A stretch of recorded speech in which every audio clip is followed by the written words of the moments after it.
A veces, el camino más largo hacia Dios no comienza en una selva lejana o en una ciudad desconocida.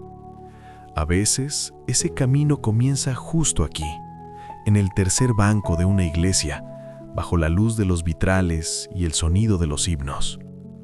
Esta es la historia de Ana, una joven que creció rodeada de Biblias, de misiones y de cantos, pero que un día descubrió que su corazón estaba atrapado en una celda de cristal. Es el relato de cómo una crisis que parecía el final de su vida se convirtió en el puente hacia una fe real, transparente y libre. Ana era hija de misioneros legendarios. Creció bajo la sombra de robles espirituales, personas cuya fe era admirada por miles. Desde muy pequeña, Ana aprendió que el amor, el de sus padres y el de Dios, parecía estar atado a su desempeño.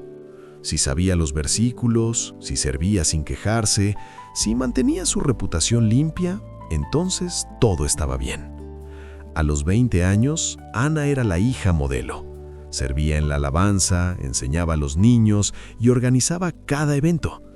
Pero detrás de su diligencia cargaba un peso invisible. Su fe se había convertido en una lista de tareas, una rutina de deberes que la dejaba vacía al final del día. Ella conocía las historias de la Biblia, pero aún no conocía al autor de la gracia. Vivía conteniendo la respiración, temerosa de que si cometía un solo error, el cristal de su vida se rompería y todos verían que por dentro ella no era la joven perfecta que aparentaba.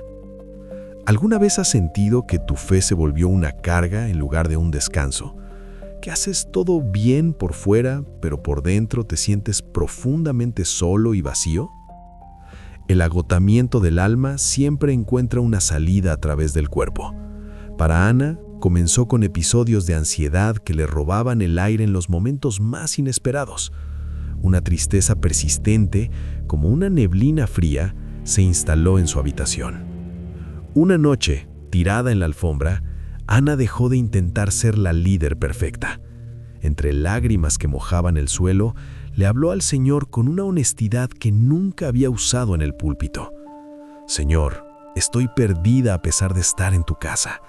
Ya no puedo sostener esta vitrina. Por favor, sálvame de mi propia religiosidad».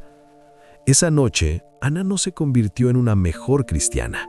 Se convirtió, finalmente, en una hija. Dejó de intentar alcanzar a Dios y permitió que Dios la alcanzara a ella en su debilidad. ¿Cuántas veces has intentado acercarte a Dios desde el esfuerzo en lugar de la rendición?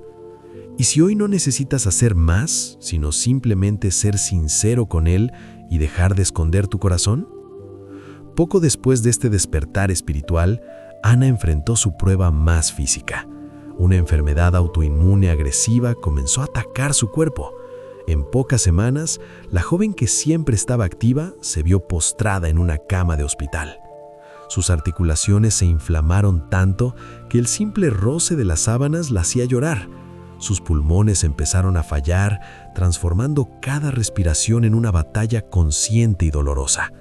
Los médicos entraban y salían con rostros preocupados, realizando estudios que no daban respuestas. Ana sentía que su vida se desvanecía. Y en el silencio de la unidad de cuidados intensivos, el temor de no volver a levantarse la rodeaba como una sombra. Llegó una noche crítica. La saturación de oxígeno de Ana bajó peligrosamente. Los pitidos del monitor se volvieron inestables, acelerados, y por un instante todo pareció detenerse. El aire se volvió un lujo inalcanzable. Los médicos corrieron a su habitación, ajustando válvulas con urgencia. En medio del caos, Ana cerró los ojos. Por primera vez no sintió que tenía que hacer algo para convencer a Dios de que la sanara. Simplemente confió. En su mente, entregó su último suspiro al Señor. Estaba lista, fuera cual fuera la voluntad de su Padre.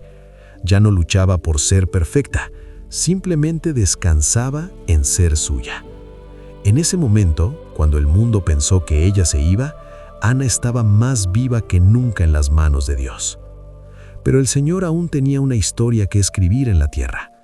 Al amanecer, la crisis había pasado. Ana despertó sintiendo una ligereza que no podía explicar. Sin pensarlo, extendió su mano derecha. Esa mano que había estado rígida y deformada por meses, respondió. Cerró sus dedos con fuerza. No hubo dolor. Se quedó mirando su mano, moviéndola centímetro a centímetro con lágrimas de asombro. Sus pulmones se llenaron de aire puro de manera natural, sin la ayuda de máquinas. El milagro no fue solo físico, fue la restauración total de su identidad. Dios no solo había sanado sus pulmones, había sanado su forma de respirar en su presencia. Ana regresó a su vida, pero ya no era la misma. La verdadera sanidad de Ana no comenzó en su cuerpo, sino en el momento en que dejó de esconder su corazón ante Dios. Ella no fue restaurada cuando dejó de sufrir, sino cuando dejó de intentar ser perfecta. La vitrina de cristal se rompió para siempre, y en lugar de piezas de vidrio, lo que quedó fue la luz de una fe real. Perdió la vida de apariencias que la agobiaba y encontró la vida abundante que Cristo siempre quiso darle. ¿Estás viviendo una fe que te da vida o una que te exige todo y no te deja respirar? ¿Y qué pasaría si hoy dejaras de intentar ser perfecto y simplemente te acercaras a Dios tal como estás? Por primera vez en mucho tiempo, Ana ya no estaba sosteniendo la respiración. Estaba, finalmente, viviendo.